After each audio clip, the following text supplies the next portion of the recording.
നാളെ ജനുവരി 5 വ്യാഴാഴ്ച. നാളെ സ്വകാര്യ ബസ് സമരം പ്രഖ്യാപിച്ചു. ദേശീയപാത വികസനവുമായി ബന്ധപ്പെട്ട് നൽകിയ വാഗ്ദാനം പാലിക്കാത്തതിൽ ബസ്സുടമകളും തൊഴിലാളികളും സംയുക്തമായാണ് നാളെ കണ്ണൂർ ജില്ലയിൽ പണിമുടക്കിന് ആഹ്വാനം ചെയ്തിരിക്കുന്നത്. കണ്ണൂർ തലശ്ശേരി റൂട്ടിൽ നടാലിൽ അടിപ്പാത നിർമ്മിക്കുമെന്ന ഉറപ്പ് പാലിക്കാത്തതിൽ പ്രതിഷേധിച്ചാണ് ബസ് സമരം പ്രഖ്യാപിച്ചിരിക്കുന്നത്.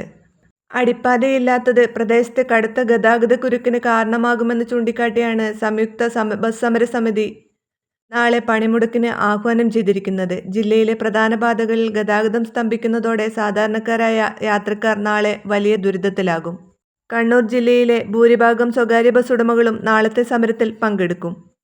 നാളെ രാവിലെ മുതൽ വൈകുന്നേരം വരെയാണ് പണിമുടക്ക് പ്രഖ്യാപിച്ചിരിക്കുന്നത്. കണ്ണൂർ തലശ്ശേരി റൂട്ടിലെ ബസ്സുകളെയാണ് ഇത് കൂടുതൽ ബാധിക്കുമെങ്കിലും ജില്ലയിലുടനീളം ഭൂരിഭാഗം സ്വകാര്യ ബസ് ഉടമകളും പണിമുടക്കിൽ പങ്കുചേരും.